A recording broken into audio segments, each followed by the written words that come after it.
Should you stop A/B testing right now?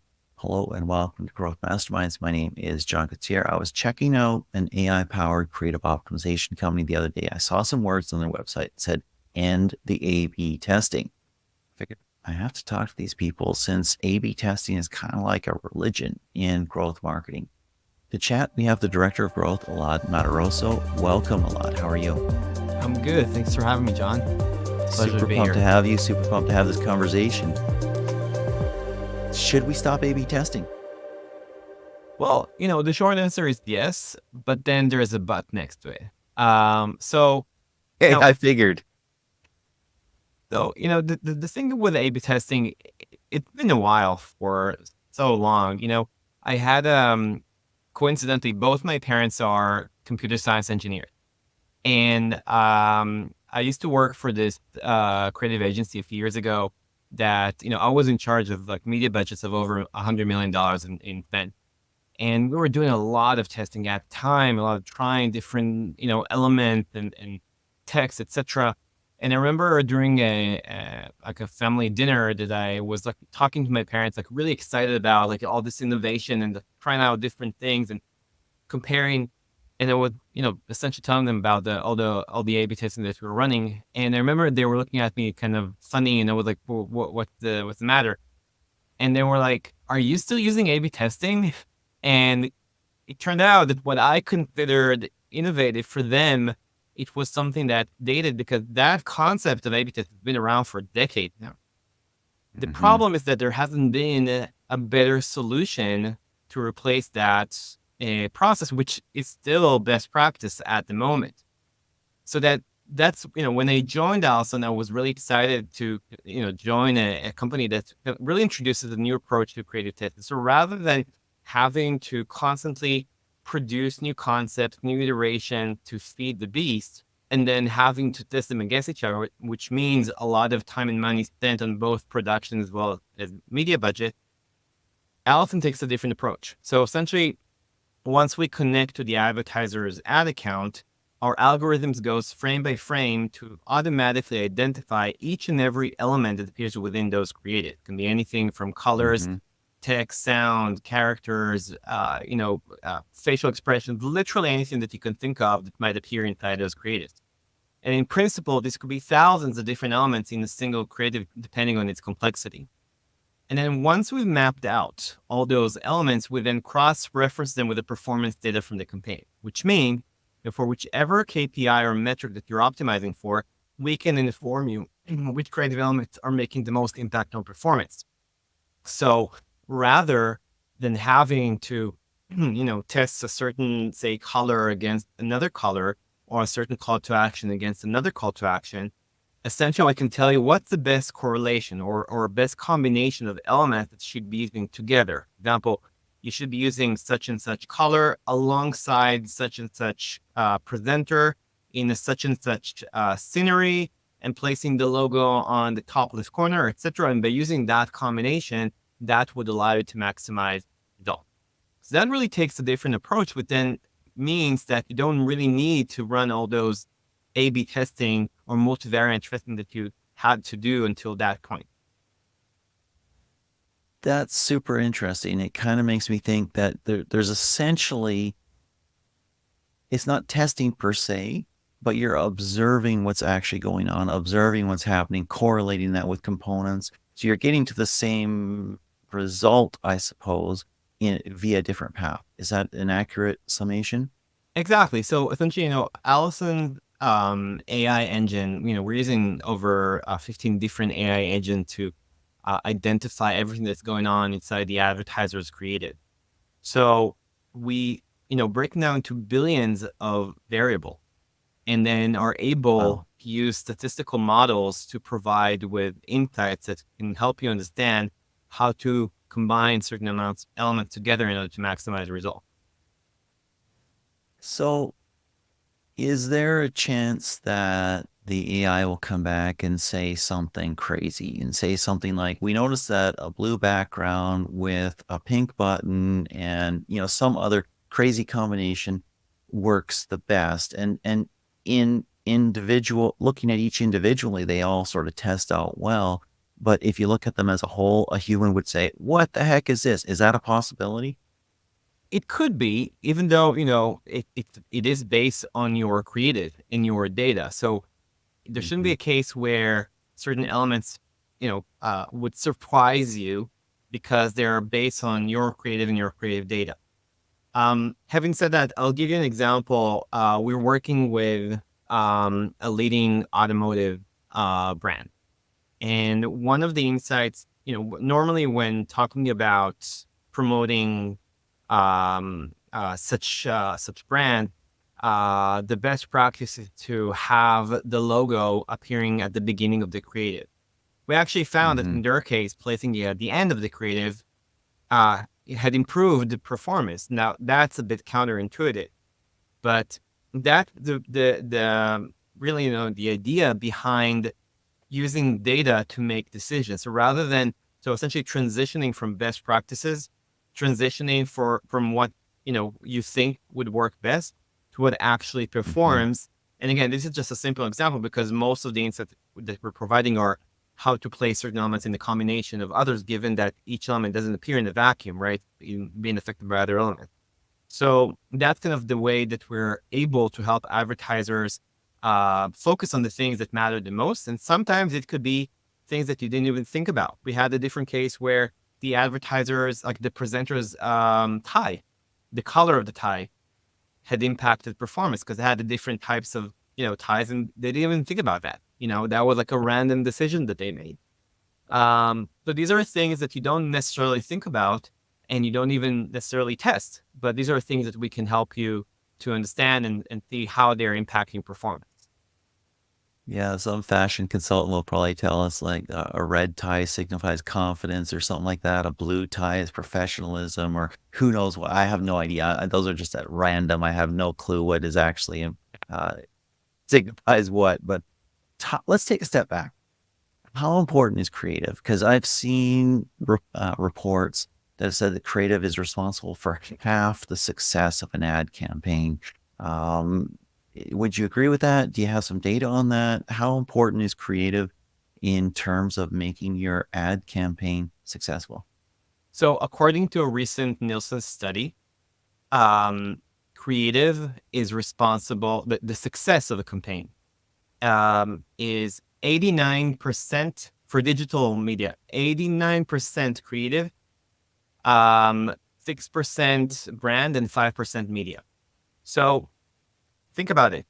Think about how much effort and technology is being placed on the media side, on the targeting, on the bidding, on all the different platforms that help you kind of make sure that you're placing it in the right time, the right place, but not on the creative, which is accountable for 89% of the reason that the campaign is successful or not.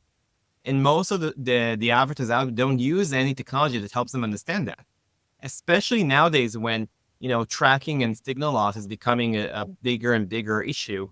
You need technology to help you understand how to optimize creatives in a way that would help you maximize performance.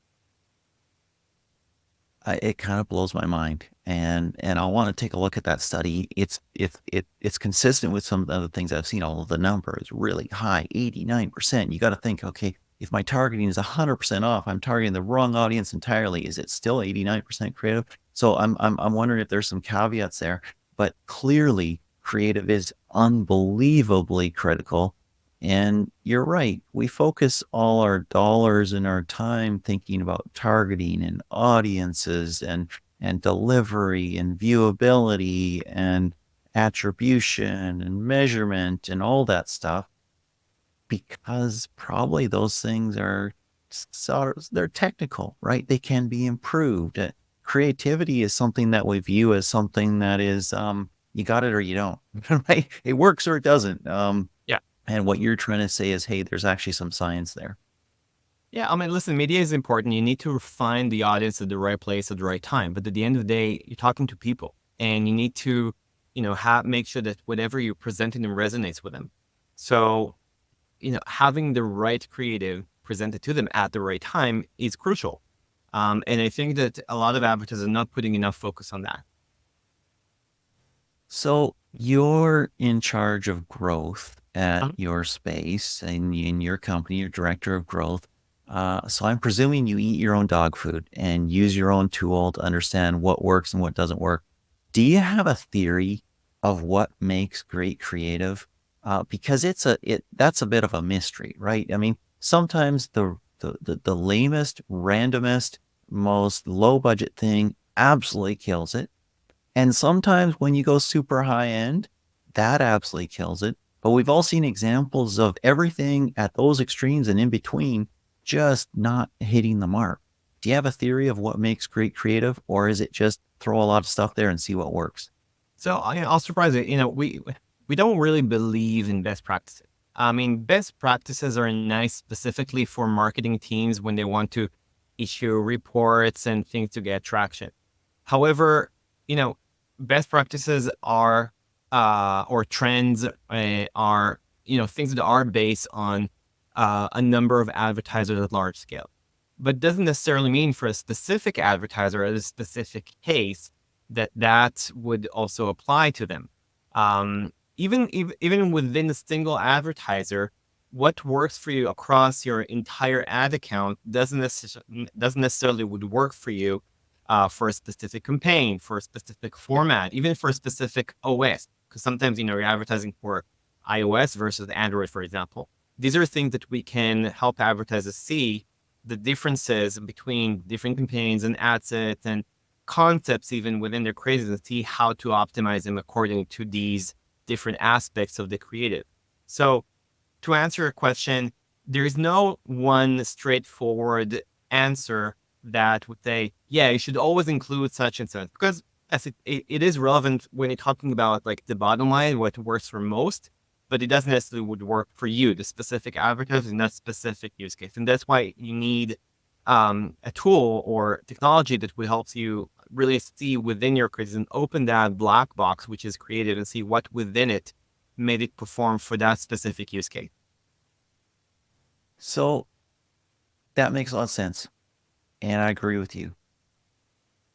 And yet, when I think about what makes great creative for me as a consumer of advertising, it's something that makes me, it blinks my eyes open. So it captures my attention and it engages me emotionally. It makes a reaction. Is that something that you can capture with data? I'm assuming yes, because of course you can see the elements and you're seeing the success, but the correlation of those exact elements to that emotion, is that a little hazy still, or is that something that you think you can So, yeah, understand completely? we're big believers in human creativity. Our objective is to amplify that using our technology. So I think that at the moment, at least, I can't say for next 5 years, but for now, human creativity is crucial, and this Mm. technology is meant to help creative people focus and understand what they should be focused on in terms of specific aspects of those created. But coming up with that big next thing that's something that would resonate, that would make the audience connect, is still based, in my opinion, on human creativity, and we're there to help them achieve that and help them be data driven and eliminate the guesswork. So it's a Cool. combination of both. Having said that, Cool. we are helping within Allison, we're helping advertisers by automatically generating for them a data-driven brief, script, and storyboard to help them really laser focus on what they should do next and how they should be building their next winning creative. We're doing that by focusing both on their own data as well as their competitor data, combining both sources and help them focus on exactly the right thing that they should be doing. But again, that's always going to be based on data alongside human creativity. Makes sense. When you see people who are optimizing creative, what are some of the biggest mistakes they're making? Assuming that one size fits all, Yeah. you And I guess we already said it doesn't, but yes. yeah. No, listen, I mean, I think assuming that, let's say, a creative that you built for digital media, that the same concept would work for, say, YouTube as well as Meta or TikTok, it, these are different audiences, different platforms, different ways of engagement. So making those assumptions are inaccurate in most cases. So you need to have specific approach. And I can tell that in our case, many of our clients even go so much deeper because I told you that we are able to filter and analyze data by format, by concept, by OS. So sometimes they can, decide that they want to create a creative variation for, say, iOS just for one by one, for a specific concept, and then really create one version of that creative for that combination. So it's Hmm. really about making sure that the creative is tailored exactly to where it's supposed to be served in. Makes sense. Makes sense. Are you seeing any trends right now in creative? Are you seeing anything that is kind of new, a different approach that's working, that is generating results? So, I mean, obviously, the biggest trend nowadays is like, everything that's created by generative AI. And Hmm. a lot of advertisers are experimenting with, creating images and even starting to create some videos based on generative AI, which is great.